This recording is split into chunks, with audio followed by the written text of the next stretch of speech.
이 자녀라는 게 그 출생 신고나 혹은 그 가족적 관계 증명서상으로 등재가 돼야지 이제 그 대출이 가능한 거죠. 네네, 맞습니다. 그러니까 정인이가 등재된 가족관계 증명서를 대출 서류로 제출했다는 의미입니다.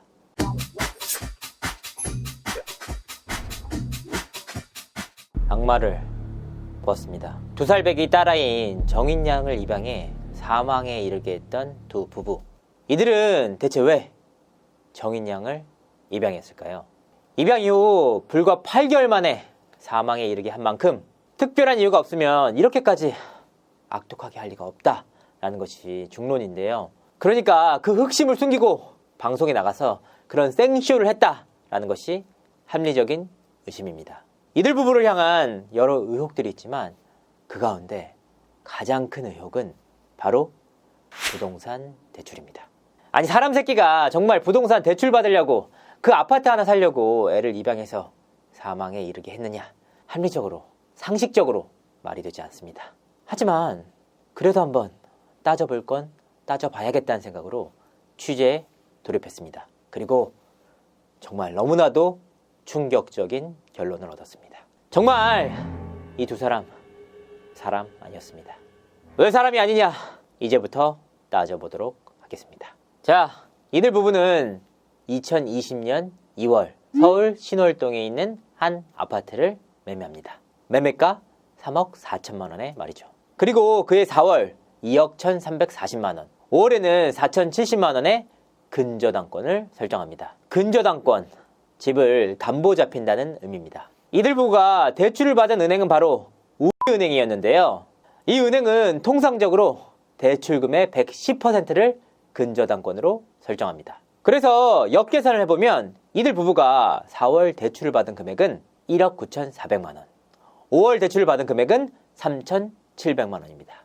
이 금액을 기억해 주십시오. 이들 부부가 4월과 5월에 대출을 받은 금액은 총 2억 3,100만 원입니다. 대출을 받아보신 분들은 아시겠지만 여기서 가장 중요한 건 KB 시세입니다. 이들 부부가 대출을 신청한 시기는 2020년 2월인데요.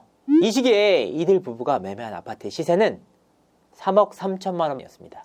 서울 신월동은 현재 투기지역으로 묶여있기 때문에 대출 최대치가 통상적으로 40%밖에 되지 않습니다. 하지만 제가 이들 부부의 기준으로 대출 시뮬레이션을 한번 해봤는데요. 보금자리론 등을 활용하면 이들 부부는 최대 60%까지 대출을 받을 수 있었습니다.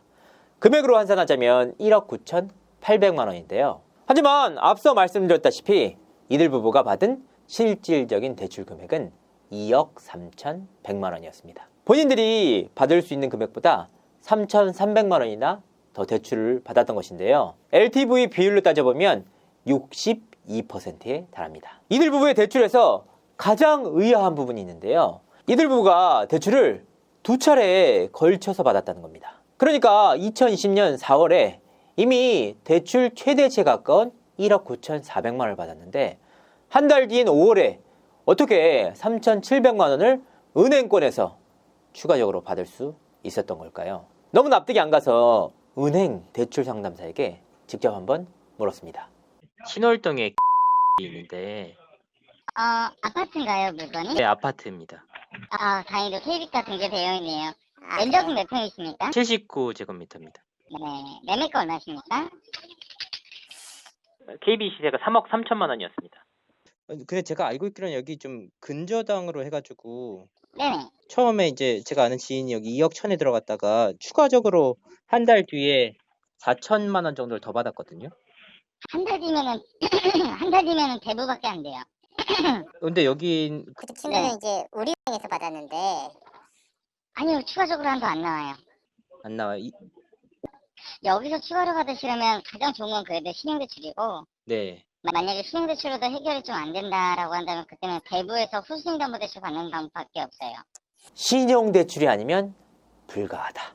아니, 신용대출이 아니면 불가한 내용을 이들은 대체 어떻게 주택담보대출로 이 금액을 받을 수 있었던 걸까요? 그 이유가 바로 정인 양과 직접적인 연관이 있다는 겁니다.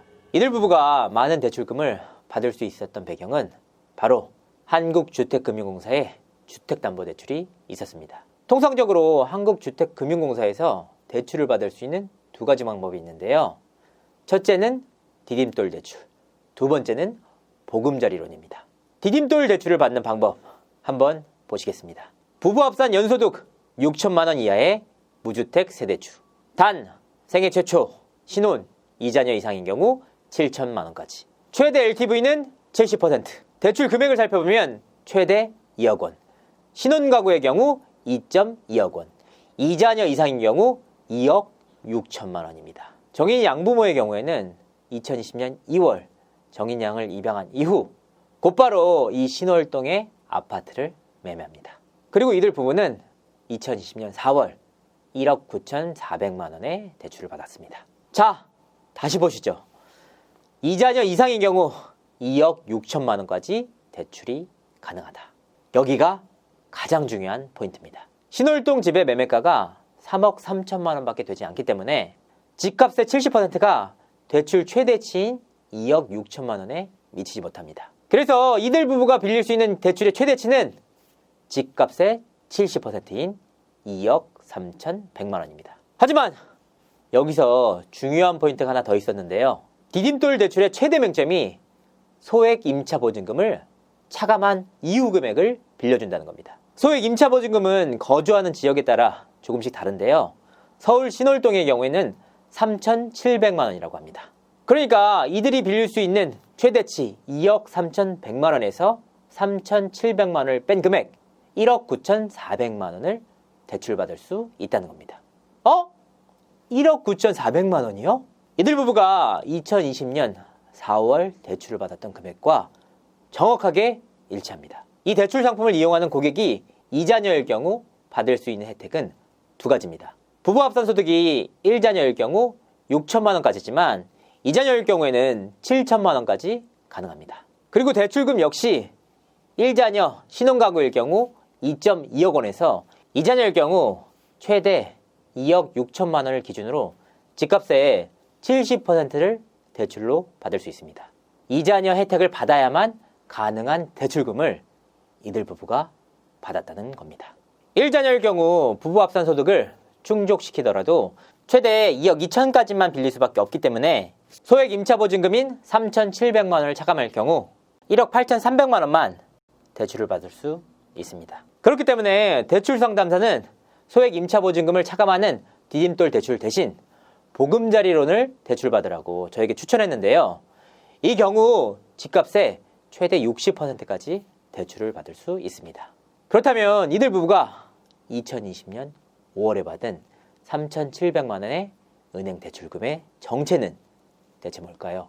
의문이 풀리지 않아 직접 해당 대출을 담당하는 직원에게 연락을 해봤습니다. 디딤돌 대출 관련돼서요. 네, 그 70%까지 받을 수 있다고 해가지고 네.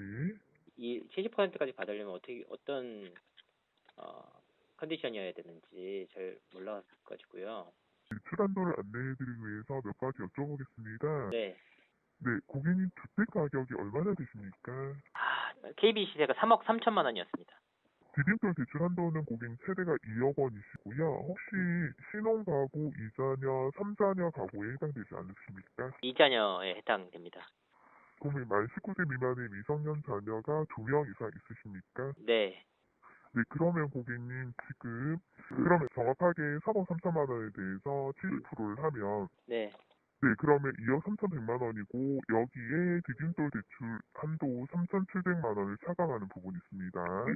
그러면 디딤돌 대출이 고객님 1억 9,400만 원 한도가 나옵니다. 네. 보금자리로는 고객님 대출 한도가 3,700만 원이 맞고요. 일단 디딤돌 대출 받은 다음에 보금자리론도 추가 대출이 가능한가요?